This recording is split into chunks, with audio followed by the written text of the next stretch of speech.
ఓం నమో వెంకటేశాయ. ఈ ఒక్క నామం జపిస్తే ఆ వెంకటేశ్వర స్వామి మనకు తోడుగా ఉంటాడంట. అంటే పూర్వకాలంలో వెంకటేశ్వర స్వామి తన భక్తులతో మాట్లాడేవారంట.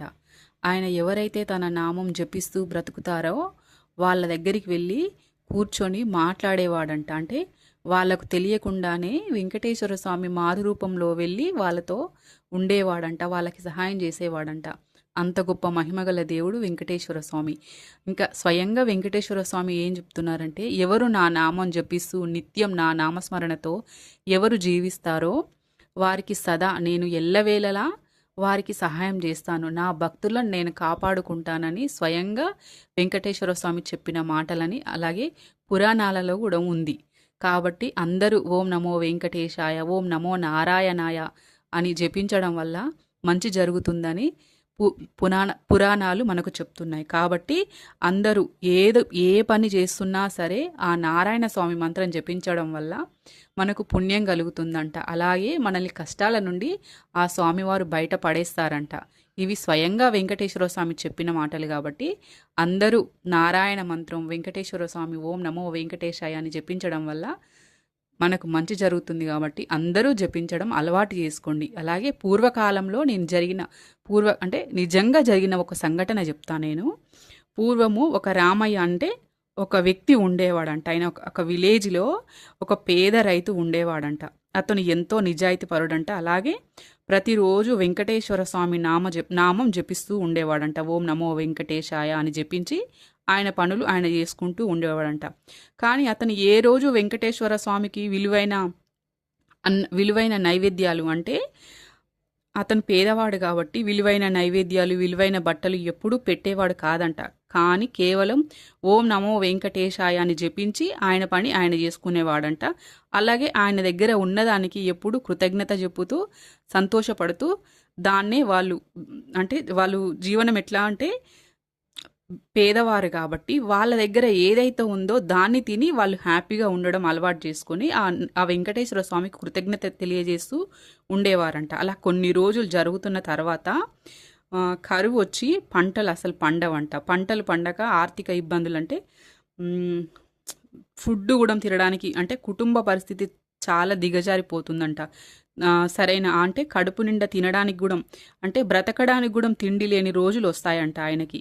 ఇంకా ఇంట్లో ఆర్థిక ఇబ్బందులు ఎక్కువైపోయి పిల్లల బాధలు ఎక్కువైపోయి అవన్నీ బాధలు చూడలేక ఆ రైతు ఏం చేస్తాడంటే బాధతోటి వెంకటేశ్వర స్వామి గుడికి వెళ్ళి స్వామివారిని అడుగుతారంట. స్వామి, నాకు సంపద అవసరం లేదు, నా కుటుంబం ఆకలితో ఉండకుండా చూడండి, కనీసం బ్రతకడానికైనా అన్నం పెట్టండి స్వామి, నాకు మీ మీద నమ్మకం ఉంది, నాకు మీరు తప్పితే ఎవరూ సహాయం చేయలేరు, నాకు మీరే దిక్కు అని ప్రార్థిస్తాడంట.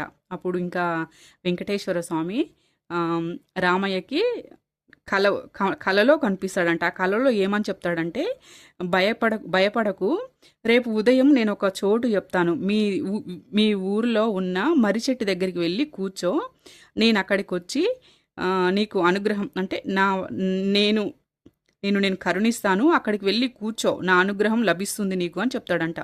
అప్పుడు రామయ్యకి కళల నుండి లేచి అనుకుంటాడంట, స్వామి నిజంగా కనిపించాడా నాకు, లేదా నా భ్రమ అని అనుకొని, సరే స్వామివారి మీద ఉన్న నమ్మకంతో ఇంకా వెళ్ళి చెట్టు దగ్గర వెళ్ళి కూర్చుంటాడంట. కూర్చున్న తర్వాత అక్కడికి ఒక వృద్ధుడు వస్తాడంట. వృద్ధుడు అడుగుతాడంట, నాకు చాలా ఆకలిగా ఉంది, కొంచెం అన్నం ఏమైనా ఉంటే ఇస్తావా అని అడుగుతాడంట. అప్పుడు రామయ్య రోజు పొలం పనులకు వెళ్తాడు కదా, అందుకోసం ఆయన దగ్గర కొంచెం అన్నం ఉంటే అది బాక్స్లో పెట్టుకొని దాన్ని తీసుకొని వెళ్తాడంట. వెళ్ళి ఆ చెట్టు దగ్గర కూర్చుంటే ఇంకా వృద్ధుడు వస్తాడు కదా, అక్కడికి వచ్చి అందులో ఆ బాక్స్లో ఉన్న అన్నంలో నుండి కొంచెం అన్నం తీసి ఆ వృద్ధుడికి ఇస్తాడంట. ఏం ఆలోచించకుండా ఇస్తాడంట. ఇచ్చిన తర్వాత ఆ వృద్ధుడు అన్నం తినేసి, ఇంకా నీ దయ నిన్ను కాపాడుతుంది, నువ్వెంతో మంచివాడివి, నీ దగ్గర కొంచెం ఉంటే ఆ కొంచెంలో నుండి కూడా నాకు ఇచ్చినావు కాబట్టి ఆ భగవంతుడు నిన్ను తప్పకుండా ఆశీర్వదిస్తాడని చెప్పి అక్కడ నుండి నెమ్మదిగా నడుచుకుంటూ వెళ్ళిపోతాడంట. ఇంకా రామయ్య ఇంటికి చేరుకునే లోపే ఒక అద్భుతమైన వార్త తెలుస్తుంది అతనికి. ఏమనంటే, ఆయన ఎప్పటి నుండో అతని పొలాన్ని అమ్మాలనుకుంటాడు, అంటే మంచి రేటు వస్తే అమ్ముదామని అనుకుంటాడు. కానీ ఆ మంచి రేటు ఎప్పుడూ రాదు. కానీ ఇంకా వెంకటేశ్వర స్వామి కలలో కనిపించిన తర్వాత ఈ శుభవార్త అతనికి వినిపిస్తుంది. ఏమనంటే, నీ పొలం కొనడానికి కొంతమంది వచ్చి, నీ పొలం మేము తీసుకుంటాము, నీకు అంటే నువ్వు ఎంతైతే అడుగుతున్నావో దానికంటే ఎక్కువ రేటే మేము ఇస్తామని చెప్తారంట. అప్పుడు ఆయన పేద రైతు ఉంటాడు కదా, రామయ్య ఒప్పుకుంటాడంట. అప్పుడు ఇంకా చాలా సంతోషపడతాడంట. ఇది వెంకటేశ్వర స్వామి మహిమ, ఆ స్వామివారే నన్ను కరుణించాడు, నా బాధలు చూడలేక అని చాలా సంతోషపడతాడంట. ఇంకా పడి ఇంకా వాళ్ళ కుటుంబం మొత్తం సంతోషంతో ఉంటారంట. ఇంకా నైట్ పడుకున్న తర్వాత మళ్ళీ వెంకటేశ్వర స్వామి ప్రత్యక్షమవుతాడంట. కలలో ప్రత్యక్షమయ్యి, నువ్వు భోజనం పెట్టింది నాకే, అంటే ఆకలితో ఉన్నవారికి అన్నం పెట్టినావు కదా, అన్నం అంటే ఎవరైనా సరే ఆపదలో ఉన్నవారికి అన్నం పెట్టినా సహాయం చేసినా కూడా అది సాక్షాత్తు ఆ భగవంతుడికే చేరుతుంది. కాబట్టి నువ్వు అతనికి చేసిన అన్నం పెట్టింది అది నాకే వచ్చింది, అంటే నీ నిజాయితీ నాకు బాగా నచ్చింది, అలాగే నీ భక్తి భావం కూడా నాకు బాగా నచ్చింది, నువ్వు ఇంక నుండి సుఖ సంతోషాలతో ఉంటావు, హ్యాపీగా ఉండు అని ఆశీర్వదించి అక్కడి నుండి వెళ్ళిపోతారంట వెంకటేశ్వర స్వామి. ఇంకా ఆ రోజు నుండి ఆ రామయ్య, ఆ పేద రైతు ఇంకా గొప్పవాడవడం మొదలవుతుంది. అంటే సంపన్నుడు అవుతాడంట. అంటే ఆ ధనం వస్తుంది అతనికి. ఇంకా గొప్పవాడు అవ్వడంతో ఆ విలేజ్లో ఉన్న వాళ్ళందరూ ఆయనను చూసి అనుకుంటారంట, ఎందుకు ఇంత తొందరగా ఈయన ఇంత డబ్బులు ఎట్లా వస్తున్నాయి ఇతనికి అని అడుగుతారంట. అంటే గ్రామస్తులందరూ కలిసి ఒకసారి ఆయన దగ్గరికి వెళ్ళి అడుగుతారంట, రామయ్య నువ్వు ఇంతకు ముందు పేదవాడివి కదా, ఇప్పుడు ఇంత తొందరగా ఇంత ఆస్తికి ఎలా సంపాదిస్తున్నావు, ఇంత మంచి పనులు ఎలా చేస్తున్నావు అని అడిగితే అప్పుడు రామయ్య చెప్తాడంట, ఇదంతా వెంకటేశ్వర స్వామి దయ, నాదేమీ లేదు, ఇదంతా వెంకటేశ్వర స్వామి దయ వల్ల నేను సంపాదించగలిగాను. ఇంకా మీరు కూడా అందరూ వెంకటేశ్వర స్వామి నామం జపించండి, మీకు కూడా ఆయన సహాయం చేస్తాడు అని చెప్తాడంట. ఇంకా అప్పటి నుండి ఆ విలేజ్లో ఉన్న వాళ్ళందరూ కూడా భక్తితోటి ఓం నమో వెంకటేశాయ అని జపిస్తూ ఇంకా అట్లా ఉండిపోతారంట. అలా ఆ విలేజ్లో ఉన్న వాళ్ళందరూ సుఖ సంతోషాలతో ఉంటారంట. అంటే ఈ కథను బట్టి ఏం తెలుస్తుంది అంటే, మనం కూడా ఎప్పుడూ ఇతరులకు హాని చేయకుండా ఉండి దైవనామస్మరణ చేస్తూ ఉంటే స్వయంగా ఆ వెంకటేశ్వర స్వామి ఏదో ఒకరోజు మనకు కూడా సహాయం చేస్తాడు, మనం కూడా గొప్ప వాళ్ళం అవుతామని అర్థం. అంటే మనం కూడా మంచిగా ఉండడం అలవాటు చేసుకుంటే, మనం ఇతరుల పట్ల మంచిగా ఉంటే ఆ భగవంతుడి పట్ల మంచిగా ఉన్నట్టే కదా. మానవ సేవ మాధవ సేవ అంటారు కదా.